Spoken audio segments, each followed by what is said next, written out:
উনি এসছেন কোনো বাড়ির জামাই, উনি ওনাদের বাড়ির যাদের সঙ্গে আমাদের বসির ঘর আমি যাদের সঙ্গে আমাদের মানে ঝগড়া হচ্ছে আর কি, উনি ওনাদের বাড়ির বড় জামাই।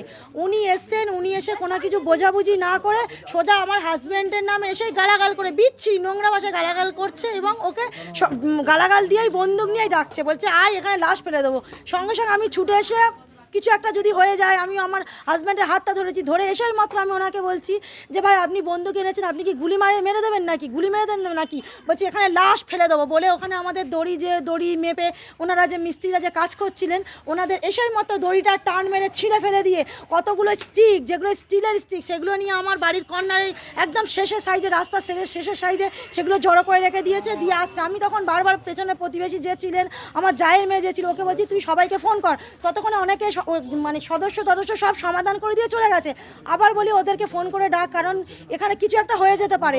তারপর ওরা ফোন করলে এসে একদম সোজা মারামারি করতে একেবারে সবাই মিলে গ্রাম বাড়ি এসে আমাদের ওপরে ঝাঁপিয়ে পড়লো, না এটা অন্যায় হচ্ছে, ভুল হচ্ছে বলে আমরা পুলিশকে ফোন করলাম। পুলিশ এসে ওনাকে গ্রেপ্তার করে নিয়ে চলে গেছে এবং ঘরের বন্দুকটা নিয়ে ঘরের মধ্যে লুকিয়ে রেখেছিল। আবার পুলিশ গিয়ে বার করে আরও কী আছে জানি না, ওনার শ্বশুর বাড়ি বসির ঘরামির বাড়ি বন্দুকটা থেকে উদ্ধার করা হয়েছে, ওখানেই বন্দুকটা লুকিয়ে রেখেছিল। আবার সবাই যখন বলতে লুকিয়ে রেখেছিল, রেখে আবার সবাই মিলে আসার পর আবার পুলিশকে ফোন করলে ওনাকে গ্রেপ্তার করে নিয়ে চলে যায়।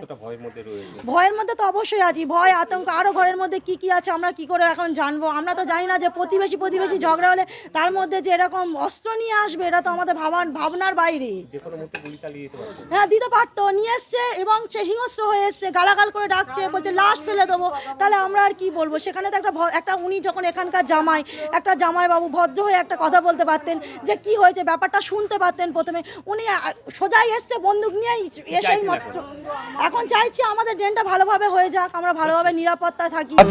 আমাদের এই জায়গাটা আছে, এই জায়গাটা আমার এবং আমার কেনা আছে, ঠিক আছে। এটা আমাদের পৈতৃক সম্পত্তির ব্যাপার, জয়েন্টলি সম্পত্তির ব্যাপার আছে। এটা আজ থেকে 40 বছর আগে রাস্তা হয়ে আছে অলরেডি, এখান থেকে পাইপ লাইন হয়ে গিয়েছে, সব কিছু গিয়েছে, ঠিক আছে। এবার এখন সকালবেলা এসে আমি এখন ড্রেন করতে যাচ্ছি যে আমার বাস্তব ড্রেন ওখান থেকে গিয়ে আমার পুকুরে পড়বে, যে পুকুরটা পড়বে সেটাও আমার, এই রাস্তা যাচ্ছে এটাও আমার অর্ধেক দেওয়া আছে, নোংরা ফেলার জায়গাও আমার আজকে না আছে, ঠিক আছে। এবার এখান থেকে ড্রেন যাচ্ছে, ও সকালবেলা এসে আপত্তি করলে আমি এসে ওকে বুঝিয়ে বললাম যে তুই কেন আপত্তি করছিস, বলে আমারও কেনা আছে। আমি তোরও কেনা আছে, আমারও কেনা আছে, আমি তো আগে কিনেছি, কিন্তু রাস্তা যে কোনো হয়ে গেছে তো আমাদের দুজনের কেনার কোনো জায়েজ হবে না, যেহেতু রাস্তা হয়ে গেছে। এবার এটা রাস্তা সব দুজনে যারা থাকবে তারা যাওয়া আসা করবে, ওর নিচে থেকে ড্রেন গেলে কোনো অসুবিধা হবে না, তুই এটা ড্রেন করতে দে। ওকে বোঝানোর পর ও অনেকক্ষণ অ্যাগু করার পর ও রাজি হয়ে গিয়ে করতে দিয়ে ও দোকানে চলে যায়। হ্যাঁ, তারপরে সদস্যবাবু আমরা ফোন করে সদস্যবাবুকে ফোন করেছিলাম, সদস্যবাবু এসেছিল, সদস্যবাবুকে ওকে বোঝাই ভালো করে, বুঝিয়ে সদস্যবাবু বলে তুই ভাই ও ভাই এটা ড্রেন করার দরকার আছে, দিয়ে ব্যবস্থা করে দে। তো ও রাজি হয়ে গেল, ও মানে বসির ঘরামি, ও রাজি হয়ে গিয়ে দোকানে চলে গেল। দোকানে যাওয়ার পর তার প্রায় 30-40 মিনিট পর হঠাৎ ওর কোনো রিলেটিভ বোনায় সে আসে, ওর নাম হচ্ছে খোকন মণ্ডল, ধবধবি বাড়ি। ও এসে বন্দুক নিয়ে এসে প্রথম রাস্তা থেকে গালাগালি দিয়ে আসে। বন্দুকটা এরকম বড় সাইজে ছিল। আচ্ছা, তার সঙ্গে 4-5টা স্টিক ছিল মারামারি করার জন্য, স্টিলের রড ছিল এবং আরও কিছু ছিল প্যাকেটের মধ্যে, ঠিক আছে। আমরা বন্দুকটা দেখেছি এবং স্টিল রডগুলো দেখেছি। ও গাড়ি নিয়ে এসে ভেতরে এসে আমাদের দুজনের গালাগালি করে ডাকে, এই গালাগালি করে ডাকে অশ্লীল ভাষায়, আসলে বন্দুকটা হাতে করে নিয়ে আয়। আমি এসে ওকে বললাম যে ভাই তুমি তো বোনা, তুমি কেন ঝামেলা করতে আসছো, তুমি আগে জিনিসটা বোঝো। বলে না বুঝবো না, তুই গালাগালি অসুবিধা হয়। তারপরে পাড়ার লোকজন এসে ওকে ধরে পুলিশের হাতে দেওয়া হয়। বন্দুক নিয়ে কি আপনাদের কি প্রাণে মারার হুমকি? হ্যাঁ, প্রাণে মারার হুমকি দেওয়া, বলে মানে প্রাণে এখানে যে কাজ করে তার লাশ ফেলে দেবো, এই কথা বলছিল।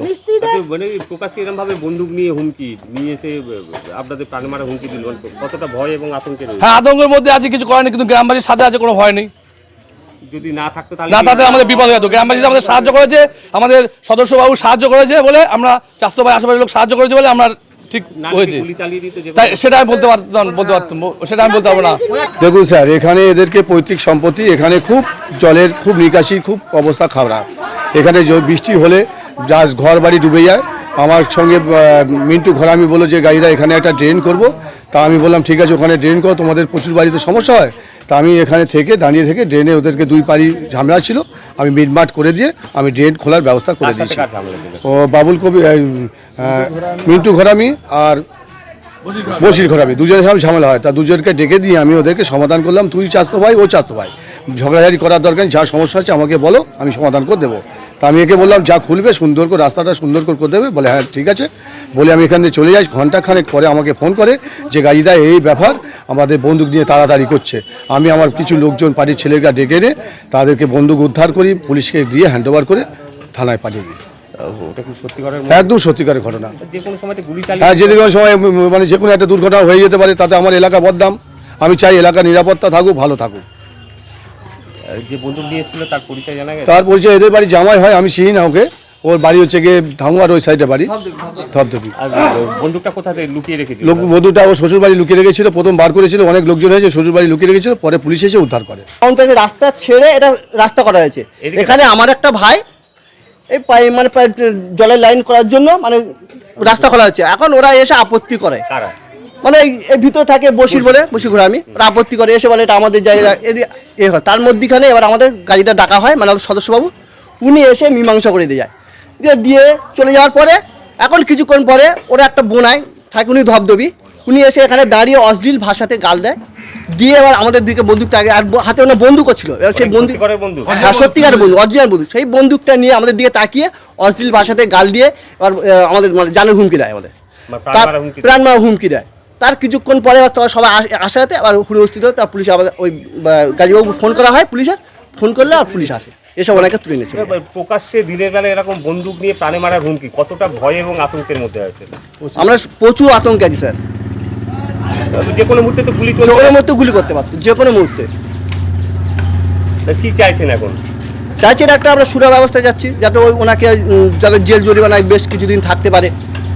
আর ওনার কাছে কি আরও আছে, উনি ডাকাতি করার তো উদ্দেশ্য থাকতে পারে, কারণ এই ওনার ঘরে এইসব সমস্ত জিনিস ওই বন্দুক যে পাওয়া গেছে, আরও পিস্তল আর অনেক কিছু ওনার ঘরে সব সরঞ্জাম রাখতে পারে। যে এসেছিল প্রাণে মারা হুমকি দিতে বন্দুক নিয়ে, তার নাম কি জানেন? ওনার নাম হচ্ছে খোকন মণ্ডল। কি করেন উনি? উনি হচ্ছে এক্স আর্মি